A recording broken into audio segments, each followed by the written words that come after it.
where I treat your grandma like I would an athlete, Mm-hmm. right? When it comes, because this is a concept. Sure. Where does it stem away? Because so many people assume that because you're working with an athlete, it's somehow different or inherently more of a challenge than working with the general population.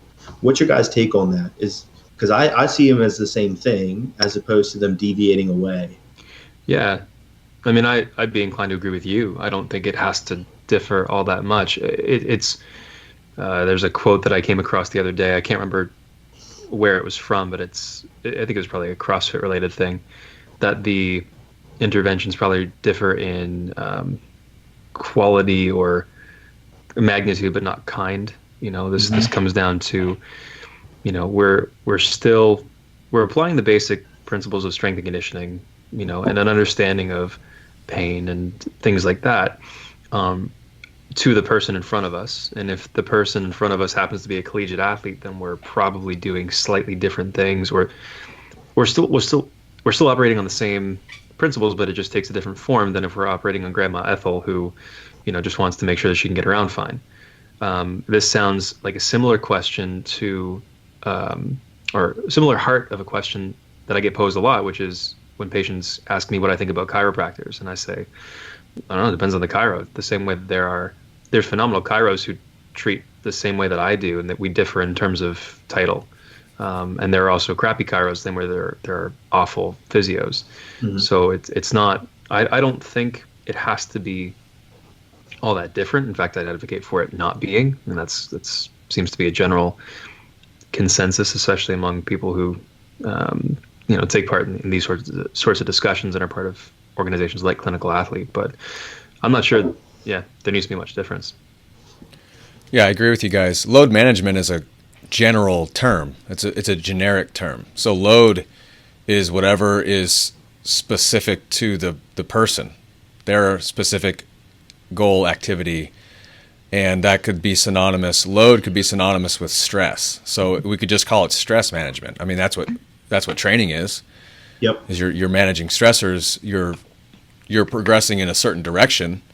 For somebody who's doesn't care about progressing their physical attributes, load management, could be managing their under stressed tissues, or they're doing one thing very repetitively and they become sensitized to it. So your load management is managing that stressor, and then maybe adding other stressors that could potentially supplement and make them a bit more resilient, to the thing at hand. But yeah, I think load management is a universal concept. It's just stress management, and it differs, like you said, Jared, in magnitude. It can differ in specific kind, just based on the goal. But Sure. the principle is the same. I think athletic training does kind of just lend itself to that niche, it's just only athletes. But my thing is always, an athlete is whoever is coming in my door with goals of something physical, because whether they're any good at the thing or they even care about being good at it is kind of like a different conversation, right? But if they have any other goal other than laying in bed or reading a book, they can be considered an athlete. So that's another thing with the athletic training field, is maybe the name itself almost limits you, because it gives you that public perception that you only work with a very specific niche population, when like something like load management as a concept should be a universal thing for all healthcare providers, because again, it's just stress management. Yep. Mm-hmm. Yeah, just on that point, actually, up here, I don't think.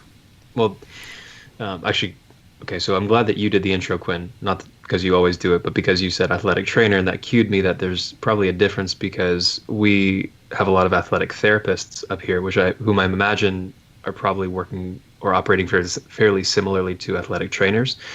But John, I mean, do you think that, based on what Quinn just said, with perhaps some of the connotations of the title athletic trainer, do you think something like athletic therapist would make much of a difference, or is it more of the the athlete component to that title that might make a difference. Or yeah.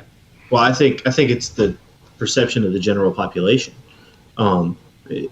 Athletic trainer gets mixed up with personal trainer all the time, because I have a trainer, and that's where the miscommunication comes across. Mm-hmm. If you were to say athletic therapist, I think it would get the message across quite well. Mm-hmm. But